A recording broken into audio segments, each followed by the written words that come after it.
एक बार महात्मा बुद्ध और उनके शिष्य एक जगह पे विश्राम कर रहे थे। तभी शिष्यों में से किसी एक ने महात्मा बुद्ध से सवाल किया कि प्रभु, हमेशा खुश कैसे रहा जाए, इसका क्या रहस्य है। महात्मा बुद्ध बोलते हैं कि इसके संदर्भ में मैं तुम्हें एक कहानी सुनाता हूँ। एक बुढ़िया थी जो हर समय परेशान रहती थी, हर समय दुखी रहती थी। वो इतना दुखी रहती थी कि लोगों ने उसका नाम ही परेशान बुढ़िया रख दिया था। एक साधु वहाँ से गुजरता था और हर बार उसको देखता था।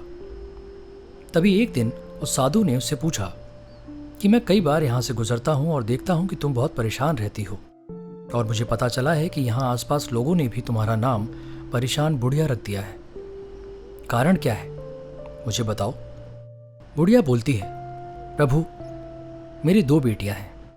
एक बेटी का आम के अचार का व्यापार है, जो कि तभी फलता फूलता है जब धूप निकलती है।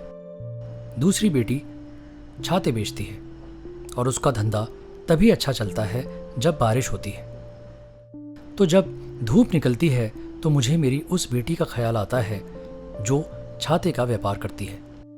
मैं ये सोचती हूँ कि कैसे वो अपना गुजर बसर करेगी। उसकी कमाई एकदम रुक गई है। 6 महीने बारिश नहीं होगी तो उसका घर कैसे चलेगा, वो पैसा कैसे कमाएगी।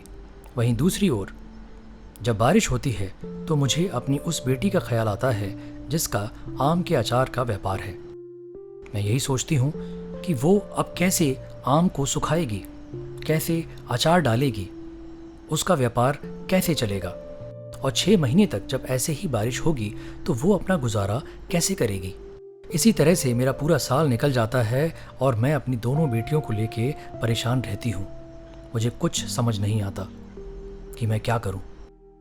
साधु बोलते हैं, इसका एक बहुत सरल सा उपाय है। तुम्हें बस इतना करना है कि जब बारिश हो तो तुम अपनी उस बेटी के बारे में सोचो जिसका छाते का व्यापार है।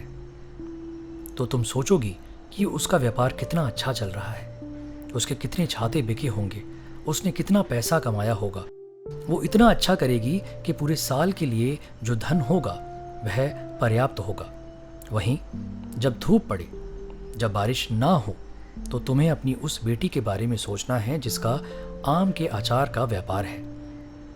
तुम सोचोगी कि अब धूप निकली है, कितना खूबसूरत दिन है, मेरी बेटी अचार डालेगी, कितना अच्छा उसका व्यापार चलेगा, वो कितना कमाएगी और इतना अच्छा करेगी कि पूरे साल उसको भी धन की आवश्यकता नहीं पड़ेगी।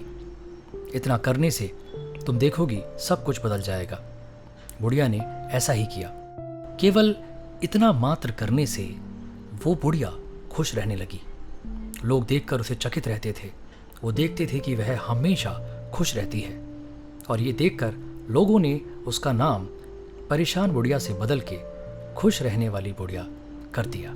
और लोग उसके पास नुस्खा लेने आने लगे कि आप इतना दुखी रहते थे, आप इतना खुश कैसे रहने लगे। और वो उन सबको यही बात बताती थी जो साधु ने उसको बताई थी। जीवन जीना आपके नज़रिए पे निर्भर करता है। आप चीज़ को किस तरह से देखते हैं वो बताता है कि आप कितना सुखी और कितना दुखी होने वाले हैं। सारी चीज़ें वही थी, वही उसकी 2 बेटियां थी, वैसे ही गर्मी आती थी, वैसे ही बारिश आती थी, लेकिन केवल सोचना मात्र बदलने से वह बुढ़िया खुश रहने लगी। हमारे जीवन में भी ऐसी काफ़ी सारी चीज़ें हैं जिनके बारे में केवल नज़रिया बदल देने से हम खुश रहने लगेंगे।